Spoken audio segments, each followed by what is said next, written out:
ಎಲ್ಲರಿಗೂ ನಮಸ್ಕಾರ. ನಾನು ನಿಮ್ಮ ಸಾನ್ಯಾ ಅಯ್ಯರ್.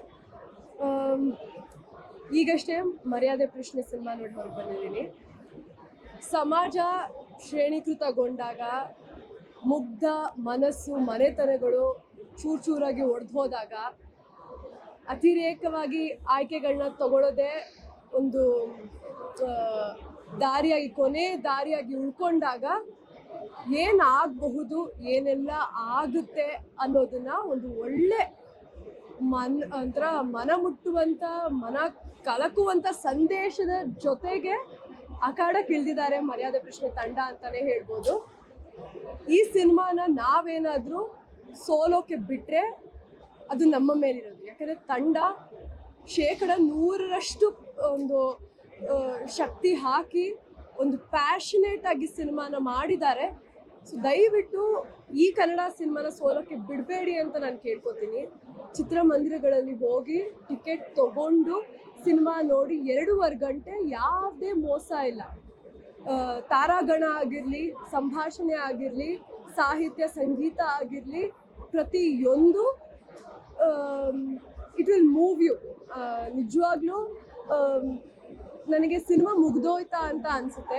ಬಟ್ ಮುಗ್ದೋಗ್ಬೇಕಾದ್ರೆ ನನ್ನದೇ ಆದ ಒಂಥರ ಯೋಚನೆಗಳಲ್ಲಿ ನನ್ನನ್ನು ಮುಳುಗಿಸತ್ತೆ. ಆ ಥರ ಒಂದು ಸಿನಿಮಾ ಇದು ಅಂತ ಹೇಳ್ಬೋದು. ದಯವಿಟ್ಟು ಕನ್ನಡ ಸಿನಿಮಾನ ಸೋಲಕ್ಕೆ ಬಿಡಬೇಡಿ, ದಯವಿಟ್ಟು ಹೋಗಿ ನೋಡಿ ಅಂತ ಕೇಳ್ಕೊತೀನಿ. ನನ್ನ ಗೆಳೆಯ ರಾಕೇಶ್ ಅಡಿಗ, ಅವನ ಸ್ಕ್ರೀನ್ ಪ್ರೆಸೆನ್ಸ್ ಮಾತ್ರ ತುಂಬ ಅದ್ಭುತವಾಗಿದೆ. ಪ್ರತಿಯೊಬ್ಬರು ಪೂರ್ಣಚಂದ್ರ ಆಗಿರಲಿ ಅಥವಾ ಪ್ರಭು ಮುನ್ಕರ್ ಆಗಿರಲಿ, ಅವರ ನಟನೆಯಿಂದ ನಿಜವಾಗ್ಲೂ ಒಂದು ಹೊಸ ಅಲೆನೇ ಎಬ್ಸೋಕ್ಕೆ ರೆಡಿ ಆಗಿದ್ದಾರೆ ಅಂತಲೇ ಹೇಳ್ಬೋದು. It's a very very promising film. ದಯವಿಟ್ಟು ಹೋಗಿ ನೋಡಿ, ಕನ್ನಡ ಸಿನಿಮಾನ ಗೆಲ್ಲಿಸಿ, ಕನ್ನಡನ ಉಳಿಸಿ. Thank you so much. ಎಲ್ಲರಿಗೂ ನಮಸ್ಕಾರ. ನನ್ನ ಹೆಸರು ನಿತಿನ್ ಅಂತ. ಒಂದು round entire south Bengaluru trip ಹೊಡೆದಂಗೆ ಆಗೋಯ್ತು. ಫುಲ್ ನಾಸ್ಟಾಲಜಿಕ್ ಫೀಲ್ಸ್ ಬಂತು. ಚಾಮರಾಜಪೇಟೆ, ಜಯನಗರ, ಬಸವನಗುಡಿ ರೌಂಡ್ ಅಷ್ಟು ರಿಲೇಟಬಲ್ ಆಗಿದೆ ನಮಗೆ. ಪ್ರತಿ ಕ್ಯಾರೆಕ್ಟ್ರು ಅಂದರೆ ಎಲ್ಲೋ ನೋಡಿದ್ದೀವಿ ನಾವು ಅನ್ನೋ ಥರನೇ ಫೀಲ್ ಆಗ್ತಿತ್ತು. ಮಿಡಲ್ ಕ್ಲಾಸ್ ಫೀಲ್ಸ್ ಇದ್ರು. ಫಸ್ಟ್ ಕ್ಲಾಸ್ ಸಿನಿಮಾ ಇದು.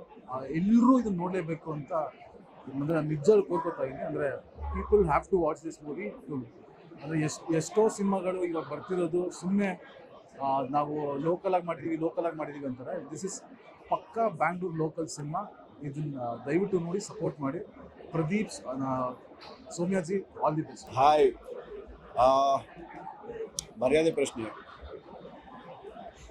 ಭಾಳ ಚೆನ್ನಾಗಿತ್ತು. ಯಾಕಂದರೆ ನಾನು ಟೆಕ್ನಿಕಲ್ ಆಸ್ಪೆಕ್ಟು ಅದ್ರ ಬಗ್ಗೆ ಎಲ್ಲ ಮಾತಾಡೋಕೆ ಹೋಗಲ್ಲ. ಯಾಕೆಂದರೆ ನಾನು ಟೆಕ್ನಿಕಲ್ ಆಸ್ಪೆಕ್ಟ್ಸ್ ನಾನು ನೋಡೋಕ್ಕೆ ಹೋಗಲಿಲ್ಲ. ನಾನು ಅಲ್ಲಿ ಪರಕಾಯ ಪ್ರವೇಶ ಮಾಡಿಸ್ಬಿಟ್ಟಿಲ್ಲ. ಯಾಕಂದರೆ ನಾನು ಆ ಒಂದು ಸಿನಿಮಾದ ಒಂದು ಚೌಕಟ್ಟಲ್ಲಿ ನಾನು ಅಲ್ಲಿದ್ದೀನಿ, ಅಲ್ಲಿ ನಾನು ಜೀವಿಸ್ತಾ ಇದ್ದೀನಿ, ಅಲ್ಲಿ ಬಾಳ್ತಾ ಇದ್ದೀನಿ. ಈ ಪಾತ್ರಗಳೆಲ್ಲ ನನ್ನ ಸುತ್ತ ನಡೀತಾ ಇದ್ದಾವೆ. ಇದು ಆ್ಯಕ್ಚುಲಿ ಸಿನಿಮಾ ಪರದೆ ಮೇಲೆ ಇಲ್ಲ, ನನ್ನ ಮುಂದೆ ನಡೀತಾ ಇದೆ, ಇದು ನನ್ನ ಕಣ್ಣು ಮುಂದೆ ನಡೀತಾ ಇದೆ ಅನ್ನೋಷ್ಟು ಮಟ್ಟಿಗೆ ನೈಜವಾಗಿ ತೆಗೆದಿರೋಂಥ ಒಂದು cinema. Very beautifully made, very brilliantly performed by every one. All the technical aspect ನಾನು ಅವಾಗಲೇ ಹೇಳಿದಾಗ ಮಾತಾಡಬಾರ್ದು ಅಂದ್ಕೊಂಡು, but it is top notch. I think ಜನಗಳ ಜೊತೆ ನಾನು ಕೇಳ್ಕೊಳ್ಳೋದು ಇಷ್ಟೇ, ಇಲ್ಲ ನಾನು ಸುಳ್ಳು ಹೇಳ್ತಾ ಇಲ್ಲ ಈ ಸಿನಿಮಾ ಬಗ್ಗೆ. ಎಲ್ರಿಗೂ ಒಂದು ಏನೋ ಒಂದು ಅಪನಂಬಿಕೆ ಇದೆ. ಲೈಕ್ ಓಕೆ, ಬಂದವರೆಲ್ಲರೂ ಒಂದು ಸಿನಿಮಾ ಅವರು ಇಷ್ಟದವರು ಕರೆದಿರ್ತಾರೆ, ನೋಡಿಸ್ತಾರೆ, ನೋಡಾದ್ಮೇಲೆ ಅವ್ರ ಬಗ್ಗೆ ಏನಾದರೂ ಒಂದು ಏನೋ ಮುಲಾಜಿಗೆ ಒಂದು ಒಳ್ಳೆ ರೀತಿಯಲ್ಲಿ ಮಾತಾಡಬೇಕು ಅಂತ. No, I am not doing that. ಆಬ್ಲಿಗೇಷನ್ನಲ್ಲಂತೂ ದೇವರನ್ನು ಮಾತಾಡ್ತಿಲ್ಲ. This movie is beautiful and ಇದು ನಿಮ್ಮ ಜವಾಬ್ದಾರಿ. ನೀವು ಈ ಸಿನಿಮಾನ ಬೇರೆ ಒಂದು ಹಂತಕ್ಕೆ ತಗೊಂಡು ಹೋಗ್ಬೇಕು. ಬೇರೆಯೇ ಒಂದು ರೀತಿಯಾದಂಥ ಕೊಡುಗೆ ಕೊಡುವಂಥ ಒಂದು ಸಿನಿಮಾ ಇದು ಕನ್ನಡ ಇಂಡಸ್ಟ್ರಿಗೆ. ಸೊ ಅಂಥ ಒಂದು ಕೊಡುಗೆ ಕೊಡುವಂಥ ಒಂದು ಸಿನಿಮಾನ ನಾವು ಬೇರೆ ಲೆವೆಲ್ಗೆ ನಾವು ತೊಗೊಂಡೋಗಿಲ್ಲ ಅಂದರೆ ಇದು ನಮ್ಮ ಮರ್ಯಾದೆ ಪ್ರಶ್ನೆ ಇದು. ಸೊ ದಯವಿಟ್ಟು it's my humble request, please come to the theatre, watch this beautiful movie. Otherwise you are going to miss something really big. Thank you so much. ಎಲ್ರಿಗೂ ನಮಸ್ಕಾರ. ಈಗ ತಾನೇ ಮರ್ಯಾದೆ ಪ್ರಶ್ನೆ ಅನ್ನೋ ಒಂದು ಚಿತ್ರ ನೋಡ್ಕೊಂಬಂದೆ. ನಾಗರಾಜ್ ಸೋಮ್ಯಾಜಿ ಮೊದಲ ನಿರ್ದೇಶನ. ಮೇಲ್ವರ್ಗದ ಬಲ ಮತ್ತು ಮಧ್ಯಮ ವರ್ಗದ ಬವಣೆ, ಈ ಒಂದು ವರ್ಗ ಸಂಘರ್ಷನ ಅತಿ ಸೂಕ್ಷ್ಮವಾಗಿ ಹೇಳೋಕ್ಕೆ ಪ್ರಯತ್ನ ಪಟ್ಟಿದ್ದಾರೆ. ಮತ್ತು ಶ್ರೀಕಾಂತ್ ವೆಲ್ಲೂರಿ ಅವರ DOP ಮತ್ತು ಇಡೀ ತಂಡದ ಕೆಲಸ ತುಂಬ ಚೆನ್ನಾಗಿದೆ. ಮರ್ಯಾದೆ ಪ್ರಶ್ನೆ ನಮ್ಮ ಶ್ವೇತಾ ಮೇಡಮ್ಮು, ಪ್ರದೀಪು, ನಾಗರಾಜ್ ಸೋಮ್ಯಾಜಿ, ಇನ್ನೊಂದಷ್ಟು ಜನ ಎಲ್ಲ ರೈತರು ತೆಗೆದಿರುವಂಥ ಸಿನಿ ಬೆಳೆ. ಸೊ ನವೆಂಬರ್ನಲ್ಲಿ ಕನ್ನಡಿಗರು ಎಲ್ಲ ಕನ್ನಡಿಗರು ಸೇರಿ ಕನ್ನಡಿಗರಿಗೋಸ್ಕರ ಕೊಟ್ಟಿರುವಂಥ ಚಿತ್ರ. ಸೊ ಖಂಡಿತ ನಿಮ್ಮೆಲ್ಲರ ಪ್ರೀತಿ, ವಿಶ್ವಾಸ ಮತ್ತು ಹಾರೈಕೆ ಈ ಚಿತ್ರದ ಮೇಲೆ ಇರಲಿ. ಡೀಸೆಂಟ್ ಬಡ್ಜೆಟಲ್ಲಿ ಮಾಡಿರುವಂಥ ಡೀಸೆಂಟ್ ಚಿತ್ರ. ಸೊ ನಿಮ್ಮೆಲ್ಲರ ಮನಸ್ಸುಗಳು ಮುಟ್ಟುತ್ತೆ ಅಂತ ನಿಮ್ಮೆಲ್ಲರ ಮೂಲಕ ಹೇಳ್ತಾ ಇದ್ದೀನಿ. Thank you. ನಮಸ್ಕಾರ ಎಲ್ಲರಿಗೂ. ಹೇಳಿ. Is Dr. Nishant Vinay. I'm a warehouse developer. Movie ತುಂಬ ಚೆನ್ನಾಗಿ ಬಂದಿದೆ.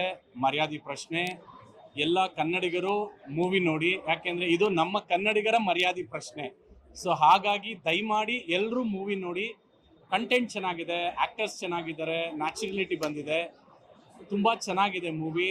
ಕನ್ನಡಕ್ಕೊಂದು ಈ ಥರದೊಂದು ಸಿನಿಮಾ ಬೇಕಿತ್ತು, ಎಕ್ಸ್ಪೆಷಲಿ ಡಿಪಾರ್ಟ್ಮೆಂಟ್ ಅವ್ರಿಗೆ. ಸಸ್ಪೆನ್ಸ್ ಥರ ತುಂಬ ಚೆನ್ನಾಗಿ ಬಂದಿದೆ. ಎಲ್ಲರೂ ದಯಮಾಡಿ ಮೂವಿ ನೋಡಿ. ಎಸ್, ಅವ್ರು ಹೇಳ್ದಂಗೆ ಎಲ್ಲ ಚೆನ್ನಾಗಿದೆ. I think movie is wonderful. First time ಎಲ್ಲ ಆ್ಯಕ್ಟರ್ಸು ತುಂಬ ನ್ಯಾಚುರಲ್ ಆಗಿ ಎಲ್ಲ ಆ್ಯಕ್ಟ್ ಮಾಡಿದ್ದಾರೆ. I think it is a brilliant movie. ಎಲ್ಲರೂ ನೋಡಲೇಬೇಕು. ಈ ಮರ್ಯಾದೆ ಪ್ರಶ್ನೆ ನಮ್ಮದು ಪ್ಲಸ್ ಮೂವಿ ಅವ್ರದ್ದು, ಕನ್ನಡಿಗರದು. Thank you. ನಮಸ್ಕಾರ. ಮರ್ಯಾದೆ ಪ್ರಶ್ನೆ ತುಂಬ ಇಷ್ಟವಾದ ಸಿನಿಮಾ. ಯಾಕಂದರೆ ಒಂದು ಮಿಡಲ್ ಕ್ಲಾಸ್ ಸ್ಟೋರಿನ ತುಂಬ ಒಂದು ಎಲ್ಲೂ ಬೋರ್ ಆಗ್ದಿರ ಒಂದು ಎಂಟರ್ಟೈನಿಂಗ್ ಆಗಿ ಸ್ಟ್ರಗಲ್ಲು, ಫ್ರೆಂಡ್ಶಿಪ್ಪು, ಸರ್ವೈವಲ್ಲು ಇವೆಲ್ಲನೂ ಇಟ್ಕೊಂಡು ಒಂದು ಒಳ್ಳೆ ನೀಟ್ ಸಿನಿಮಾ ಮಾಡಿದ್ದಾರೆ ನಾಗರಾಜ್ ಅವರು. ಅವರ ಮೊದಲನೇ ಸಿನಿಮಾ ಆದ್ರೂ ತುಂಬ ಪ್ರೊಫೆಷ್ನಲ್ ಆಗಿದೆ. ಮತ್ತು ಇದರಲ್ಲಿ ಆ್ಯಕ್ಟ್ ಮಾಡಿರೋ ಪ್ರತಿಯೊಬ್ಬರಿಗೂ ಆ್ಯಕ್ಟಿಂಗೂ ತುಂಬಾ ಕಾಡುತ್ತೆ. ಪ್ರತಿಯೊಬ್ಬರು ಅಷ್ಟೇ, ಸುನೀಲ್ ಅವರು, ರಾಕೇಶ್ ಅಡಿಗ ಆಗ್ಬೋದು, ಪ್ರತಿಯೊಬ್ಬರದ್ದು ಆ್ಯಕ್ಟಿಂಗು ತುಂಬ ಚೆನ್ನಾಗಿದೆ. ಮರ್ಯಾದೆ ಪ್ರಶ್ನೆ ಇದೆಲ್ಲರ ಫ್ಯಾಮಿಲಿಗಳಿಗೂ ಕನೆಕ್ಟ್ ಆಗುವಂಥದ್ದು. ಅದರಲ್ಲೂ ವಿಶೇಷವಾಗಿ ಇದರಲ್ಲಿ ನಾಗೇಂದ್ರ ಶಾಸ್ತ್ರಿ ಅವರ ಪರ್ಫಾರ್ಮೆನ್ಸ್ ಬಗ್ಗೆ ಅಂತೂ ಹೇಳಲೇಬೇಕು. ಅವರ ತುಂಬ ಲಿಮಿಟೆಡ್ ಡೈಲಾಗ್ ಇದ್ರೂ ತುಂಬ ಕಾಡ್ತಾರೆ. ನಮ್ಮ ಮನೆಯಲ್ಲಿರುವಂಥ ಅಪ್ಪ ಅಮ್ಮ ನೆನಪಾಗ್ತಾರೆ. ಸೊ ಇಂಥ ಒಳ್ಳೆ ಸಿನಿಮಾ ಬಂದಿದೆ, ಇದಕ್ಕೆ ಎಲ್ಲರೂ ಸಪೋರ್ಟ್ ಮಾಡೋಣ. So wish you all the best. ಮರ್ಯಾದೆ ಪ್ರಶ್ನೆ. Thank you. Mix of good content ಮತ್ತು ಒಂದು ಟೆಕ್ನಿಕಲಿ ಬ್ಯಾಕ್ಡ್ ಒಳ್ಳೆ ಚಿತ್ರೀಕರಣ, ಒಳ್ಳೆ ಒಂದು ಸಂಭಾಷಣೆ, ಅದ್ರ ಜೊತೆ ಸಂಗೀತ, ಇದೆಲ್ಲವನ್ನು ಎರಡೂ ಒಂದು ಬ್ಯಾಲೆನ್ಸ್ಡ್ ಆಗಿ ಇರೋ ಒಂದು ಸಿನಿಮಾ ನನಗೆ ಮರ್ಯಾದೆ ಪ್ರಶ್ನೆ ಕಾಣಿಸಿದ್ದು. ಎಲ್ಲದಕ್ಕಿಂತ ಹೆಚ್ಚಾಗಿ ಇದರ ಒಂದು ಕಾಸ್ಟ್ ಏನಿದೆ, ಪ್ರತಿಯೊಬ್ಬರು ನಟರು they have out performed there best. ಒಂದೇ ಒಂದು ಲಾಸ್ಟಲ್ಲಿ ಹೇಳೋಕ್ಕೆ ಇಷ್ಟಪಡ್ತೀನಿ, ಒಳ್ಳೆ ಕನ್ನಡ ಸಿನಿಮಾ, ಕಾಂಟೆಂಟ್ ತುಂಬ ಚೆನ್ನಾಗಿದೆ, ಕತೆ ತುಂಬ ಚೆನ್ನಾಗಿದೆ, ಎಲ್ಲರಿಗೂ ಯಾವುದೋ ಒಂದು ರೀತಿಯಲ್ಲಿ ಟಚ್ ಆಗುವಂಥ ಸಿನಿಮಾ, ಎಲ್ಲರೂ ರಿಲೇಟ್ ಆಗ್ಬೋದು. ಬಂದು ಚಿತ್ರಮಂದಿರದಲ್ಲೇ ಈ ಸಿನಿಮಾನ ನೋಡಿ ಪ್ರೋತ್ಸಾಹಿಸಿ. ಹಸ್ದಿರೋ ಹೊಟ್ಟೆನಲ್ಲೂ ಹರಿದಿರೋ ಬಟ್ಟೆನಲ್ಲೂ ಒಂದು ಕನಸಿರುತ್ತೆ. ಆ ಕನಸಿಗಿಂತ ಮೀರಿ ಸ್ವಾಭಿಮಾನ ಇರುತ್ತೆ. ಆ ಸ್ವಾಭಿಮಾನಕ್ಕೆ ಇನ್ನೊಂದು ಹೆಸರು ಮರ್ಯಾದೆ ಪ್ರಶ್ನೆ.